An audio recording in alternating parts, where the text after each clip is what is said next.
right. Well, today we have another good, bad, funny life light episode because my dear Tia is still gone.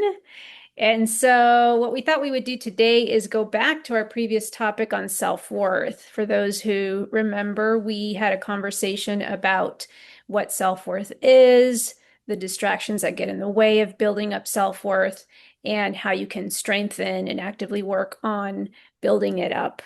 And we talked about the importance of starting when you're young. If you have children, your children are young, to really encourage them to think about self-worth and help them identify ways to strengthen their self-worth. And so we have a bonus at the end. We did an informal survey and we'll be sharing information from someone who is Gen Alpha and be curious to see what their sense of the world is around self-worth. But today we're going to talk about what we've been doing since that episode to actively look inward and work on our sense of self and see if there's new tools that we can offer our listeners who are checking in to see where they're at with self-worth. Sound good? Sounds good. All right. So for starters, I'm going to remind everyone what self-worth is, just a really quick definition. And self-worth is how you evaluate yourself as a capable and valuable person deserving of respect and consideration. And it's really an internal sense of self and that you are worthy. We also talked before about how core beliefs play into our development of self-worth and how external distractions can challenge us in terms of defining and strengthening our sense of self. The Alauda mentioned a word called introspection, which is that process periodically of looking inward to evaluate how we feel about ourselves, right? And really look at what our sense of self is. So I'm going to start with a question for you, Mama, which is, since we last talked about self-worth, maybe talk about either how you've been doing this process of introspection and engaging in things to strengthen your sense of self, or if you came across a situation where your sense of self was tested in any way and what that looked like. Well, yes, like you say, our sense of self-worth is feeling a value that we have of ourselves inside of ourselves. And I can see after all these years of my life that there are times in life that is, we go through difficult times or a difficult, terribly frustrating situation. And sometimes that sense of self-worth is lost because you have now other feelings of maybe not feeling worthy or something. And I have been doing, which is what I'm glad, as tools, taking care of myself more. And when you feel down or you feel, over worried or depressed, sometimes that happens. I will take a walk. I will make myself conscious of the surroundings. Of course, taking care of ourselves physically with a good nutrition, eating well, exercising, as we have mentioned before, reading, uplifting books, even spiritual books. Spiritual books, of course, for anyone that has faith, that's a little bit easier to value yourself in those terms. But life is difficult. So I have to be self-conscious of the good things that can happen because I also have a tendency to expect the worst. I don't know why. Sometimes I'm pessimistic and I challenge myself to work with that. And instead of expecting something bad, redirect that thought. Mhm. A specific case was when we go out, a group of friends, and one of the persons are very difficult and I would kind of feel, bad. I feel like negative to go out. And I had to challenge myself to redirect my thoughts to think of something good. That instead of the whatever situation with this difficult person, think that is also something good. And you better yourself and you better your thoughts. And it shows Mhm. when you try to be more optimistic, because if you think of your personal value, without being disrespectful, but you reaffirm who you are. And Mhm. it takes time to Mhm. persevere, and it's constant, because when we're feeling good, that's wonderful. When difficult times happen, we have to, consciously make the effort. Mhm. But I think that I'm doing better that way.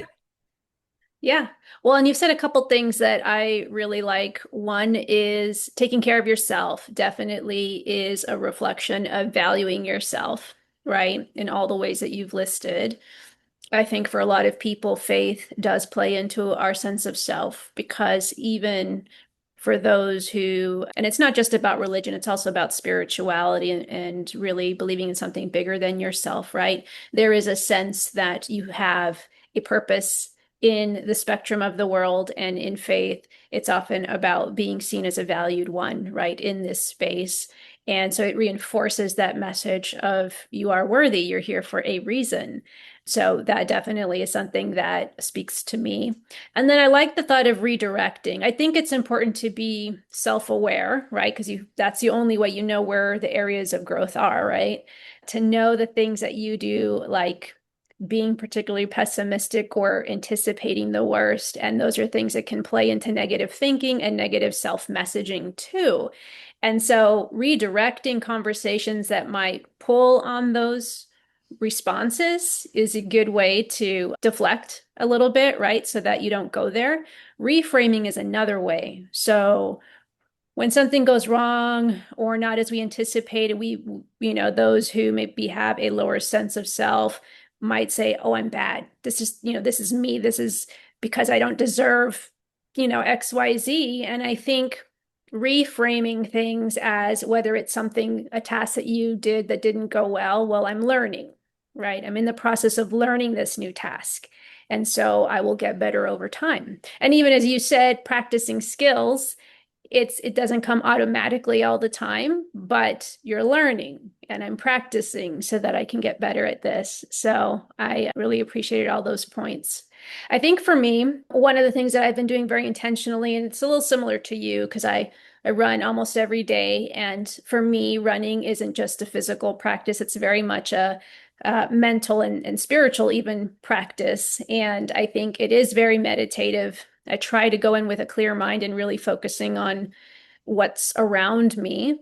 But naturally, I think there are times that negative thoughts seep in, whether it's things like things I have to do for the day that I'm not going to like if it's work, something I'm not looking forward to, or if it was the day before, the week before, something that didn't go well. And I've been really actively working on not just pushing out those thoughts and challenging phrasing that suggests it's because I'm bad or because I'm undeserving or all those things I was just talking about. So that's one, really externalizing the negative thinking and really challenging some of the thoughts that come with that. But I think it's also replacing them with more positive self-talk, more positive thinking. Part of that is something that I call like possibility thoughts. So this goes beyond affirmations, but also thinking about the things that can go well. And a lot of that is, if something is a task that's up ahead, thinking it's something that I can do because I'm capable, but I've also done hard things in the past and have been able to do them successfully, right?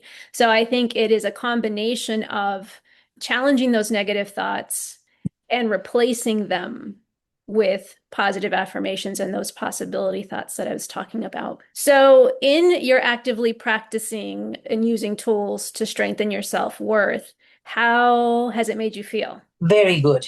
And again, unless you are naturally a very optimistic person, very that you know your value, or no matter what other people think, you have your own sense of value, and things go positive, even as bad as they can be, they always think positive. When one doesn't have that personality for whatever reason, it's like an extra effort.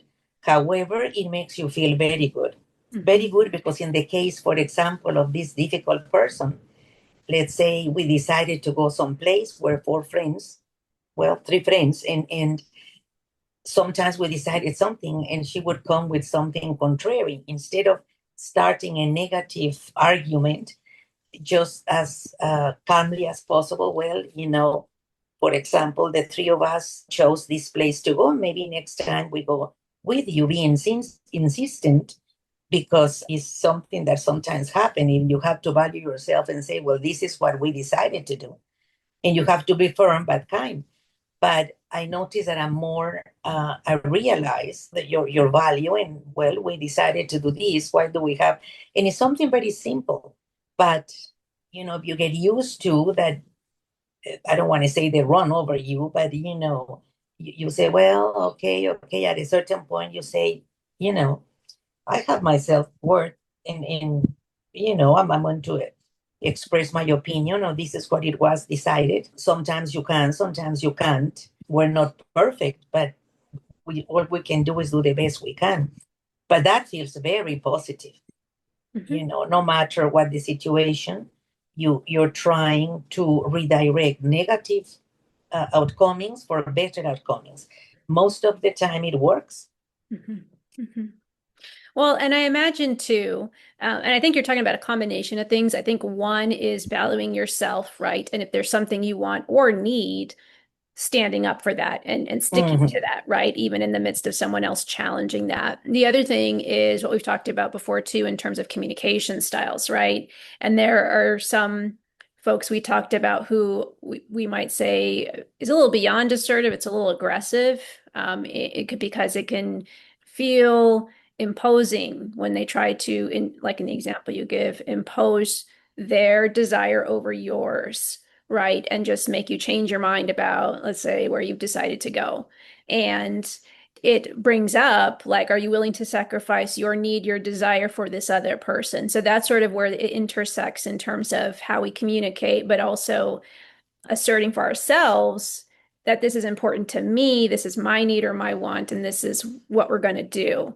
And so it gave you opportunity to practice both things, it sounds like, right? In terms of asserting what you wanted, but then also communicating that in a way that could be heard. And so, Exactly. Because sometimes people will make you feel or put you down. You never do, you never this, or you always this. And that's when you have to be with a positive feeling in a mhm, positive place, mhm, because they're not going to make you feel bad. And where on other occasions you kind of, said, well, maybe, like we were saying, I'm not, that worthy. Let's just go with no. You have to feel that you have your own opinion, mhm. and your own worth. Never feel unworthy. For sure, for sure. And I would echo, I think actively working on ways to build your sense of self sets a positive foundation, a strong foundation, I think, to face challenges. Like when I've started my runs and I've, started practicing this really intentional pushing out negative thinking and strengthening affirmations and these possibility thoughts.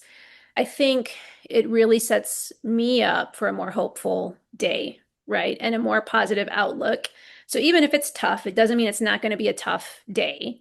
I'm in a position to more quickly stop the negative thinking when it creeps in as the day progresses because I've already established a healthier, more positive outlook from the beginning. And so that has been my experience as I've been practicing those things. You talked a little bit already about how shifting your work on building your self-worth and when you've interacted with others actively doing that, how they've responded. But do you want to add anything else in terms of how this shift for you has impacted people you're working with or that you had those interactions with? Oh, yes, because feeling good, kind of shows, in people feel, that optimism that you have. We have to be realistic, of course.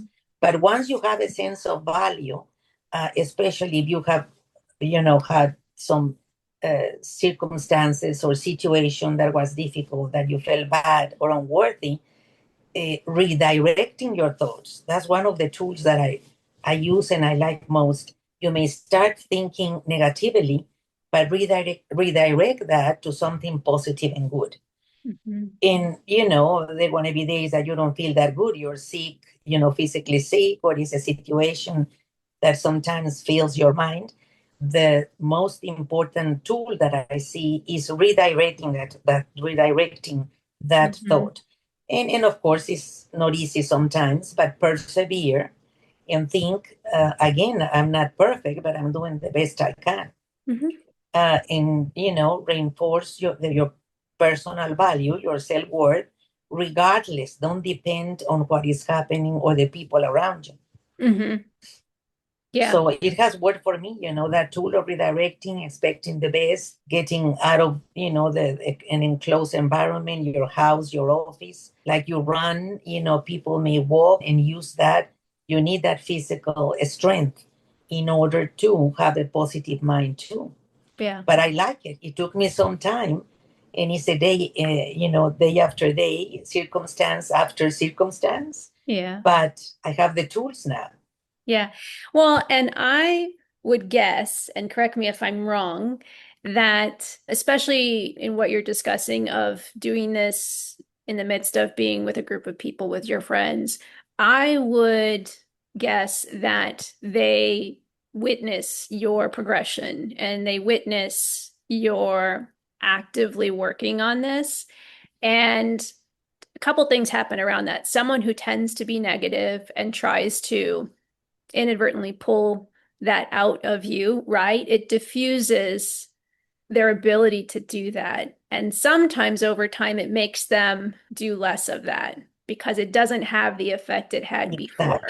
Mm-hmm. The other thing is somebody else who struggles with their sense of self or really asserting the things they need, the things that are important to them to reflect a stronger sense of self pick up what you're doing, and maybe it influences them to try some of those things too.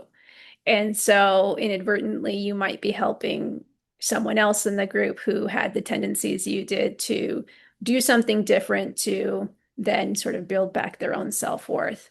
So you're modeling for them, right, a different way to respond that hopefully encourages them to do the same thing. Completely. They feel it and they tell me, oh, you seem sometimes to be more, not so much outspoken, but to see the best, something better or more optimistic Hmm. in have a better view that really they can see it. Yeah, Because like you say, if you just stay in the negative part or situation, that in reality doesn't help anyone. right. So, see, like they tell you, see the bright side of things. And it may not be easy, but I think I'm doing a lot better. And people around me see that. Yeah. I would say that's been my experience. I think when I start the day actively reflecting on my self-worth, what's important to me, and coming in with a stronger sense of self, not only does it create a shield for me in terms of deflecting the negative things that come my way or the potential to absorb negative thinking that will influence my sense of self. I think it also gives off an aura to other people that you're coming in with a different sense of self, more positive, more capable, more optimistic, maybe about being able to handle things. And I think it feeds their reflecting on that for themselves. And even coming in, like I've noticed with staff I work with that they come in more solution focused, not just venting problems, but also coming in with solutions, right? Because I think they internalize the ability to be capable also.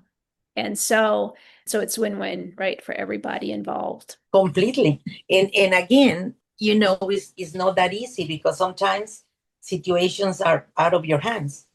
In as much as you try to be positive, and pass that seeing something better in a situation that might not be too good, I mean, maybe out of our hands, but if ourselves have that feeling and those tools, we really project expecting something good Mm-hmm. out of it. Mm-hmm. Mm-hmm. Well, and like we talked about before, the difference between self-worth and, say, self-esteem is that self-worth is internal and it's consistent, constant in the midst of external changes.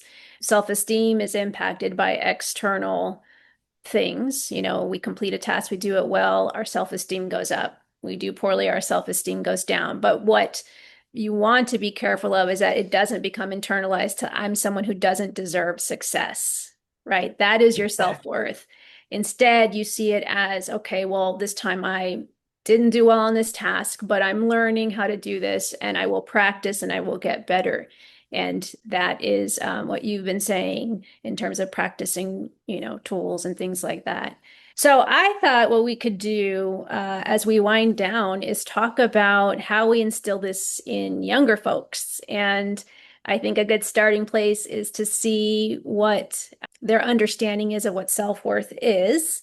And so, like I said, I did an informal survey with someone who is Gen Alpha. And in Gen Alpha style, I got answers via text. So I'm going to read off the answers. So first was very basic. How do they see self-worth? And they define self-worth as how much you value yourself. So pretty spot on, right? I should also say this then becomes a report card for their parents because this is what they've picked up over time from their parents. So far, so good. Um, so this youth saw self-worth, their self-worth as good, and said that what helps with this is making sure he makes good decisions and keeps up with his education. He also thinks parents, teachers, and friends help him improve his self-worth by investing in him, giving him the space to learn things, and encourage him. As an aside, this didn't come from him, but I know he has a lot of opportunities to engage in activities that line up with his interests. And of course, when you're young, you grow in and out of interest, but the parents remain flexible to give him those opportunities as his interests change, which is important because two things. It teaches him to build skills, which strengthens self-worth, right? You can see yourself as capable of learning things, but also gives opportunity because a lot of these activities are very social, right? Working with other peers. And so it helps you build up a positive social base because we also know peers are very influential in our sense of self. But some other things that are good for parents, caretakers to know is that providing unconditional love and acceptance is a great way to foster self-worth. And you can do this by expressing affection regularly, validating their feelings, and creating a safe emotional environment for them where they feel they can express themselves. Also, encouraging autonomy and independent thinking, right? I think there could be a tendency to do too much for the youth, but really you want to give them the space to be independent, right? And practice things on their own too. And that is how you build a sense of them being capable. So you want to give them opportunities to problem solve on their own. Also, modeling healthy self-worth, right? Parents, teachers, influential authority figures, children are observant. And so they mimic what they see. And so it's very important that those adults show the importance of self-worth. Using positive affirmations, which we talked about, we use as adults, but starting early is important and helpful for children to then develop that sense of self. And really making sure the affirmations make sense for them, not just picking some general or generic phrases, but things that really have meaning for them. So it's something they gravitate to. Fostering a growth mindset, which is really giving them opportunities, similar to what I said before about being involved in activities that let them expand their skills and learn more. It's really about trying new things. That also helps their brains grow. And talking early on about mental health, right? Because even if we have these tools and these skills in a great environment, it's challenging, right? To have a consistently strong sense of self. And so when someone is down because they're in a particularly tough place, I think it's important to normalize mental health and talking about emotions, considering professional help if it's necessary. So I went back to this youth and who seems to have a pretty good sense of self and asked how he deals with setbacks. When things don't go right, how is he able to manage those? And he thinks he can get over setbacks pretty easily. He said that what he says is, oh, well, that was a small thing. and there's no reason to keep thinking about it. One of the challenges I think people encounter when something goes wrong and it impacts self-worth is rumination.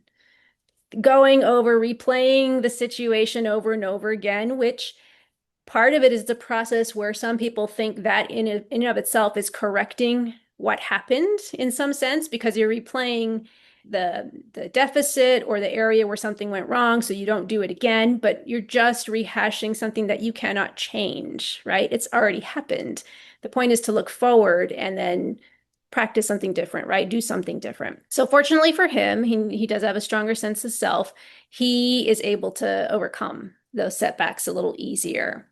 And if it's something like a test that he doesn't do well in, he said, that's okay. I'm still learning this. I'll do better next time. If someone that is around him, whether it's a friend or another peer, and he feels like they don't have a good sense of self, he tells them to not be bothered by outside things, things he calls bad drama, to not get bothered by that. He tells them to let go of those things and to try to change their perspective to a positive one. This youth sounds like he has a pretty good foundation, a good sense of self, and it's allowed him to be more resilient, right, with certain situations when things don't go his way, and even to help others potentially learn ways to become more resilient and to have a stronger sense of self. So I'm impressed. That's wonderful. That's wonderful. Because so many kids, that's one of the things about building their self-worth. And now more than anything, parents may be busy if they both work, for example, or something difficult is going on in the family. And the kids are related to, we say it again, an extreme social media intake. And Mhm. they begin to listen to other negative things. Yeah. And that's where parents, we have to pay attention. And sometimes you have the encouragement of both your parents. Sometimes a parent is more strict and unrealistic. And all of that, has to help on your self-worth. I would say more than anything, respect and recognize that each child is individual and Mhm. be as positive as possible. Mhm. These thoughts of this young person are really very good. He must have a lot of adults around him who are doing a good job, so I guess they get a pass. That's good. That's good because sometimes, yeah, you can be as a child growing in an environment that is more negative than positive, Mhm.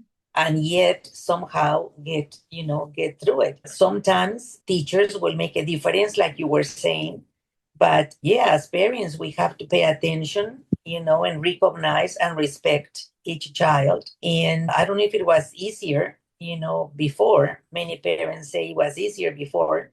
Nowadays is so much, like we were saying, social media input. And if their minds are too young, they may, get those ideas that are more negative than positive. Yeah, for sure. And it makes sense. That's why I think there's a lot of advocacy right now about putting limitations on access to social media for those who are younger, right?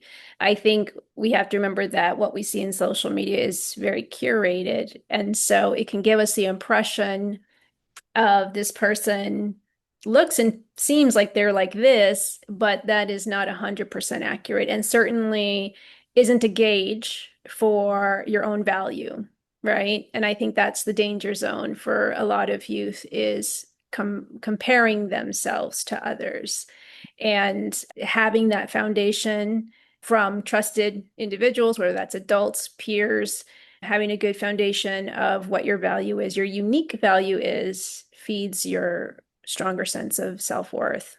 And so it's important to provide that, right? And counter Complete. some of the external things that can take away from that for sure. Well, what? I was going to say as a last word that, we're all worth it, really. We're all worth it. And self worth is very important to face whatever situation. Some of us will have to work more, with the tools to improve our self value. But we're all valuable, no matter the situation we might be that looks, like unsurmountable. It's you can do it. Mhm. Mhm. persevere, persevere in using tools that redirect a bad thought to a positive thought, Mhm. and that shows to others. Yeah, for sure. For sure. Well, I think it was another good discussion. I think we pulled on some new ways people can start looking inwardly and strengthening their own sense of self and their self-worth.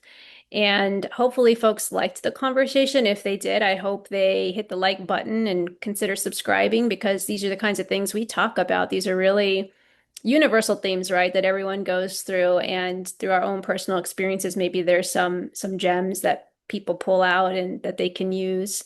Thank you to our subscribers and those who consistently watch us. We really appreciate you. And let us know if there's something else you want us to talk about. Put that in the comments. If there was something we said today that you gravitated to or sounds like something you experienced, put that in the comments. Or if not, if you've had a different experience or have other tools, please put those in the comments. It always helps others to hear what's working for folks out there. And hopefully Theolada is back soon in a couple of weeks. But for now, Mom and I will continue to have these GBFL light episodes. And so, really quickly, I'm Joanna, Mom. Amana, And we want to remind everyone, whether it's good, bad, or funny, what? live Live it it up. up.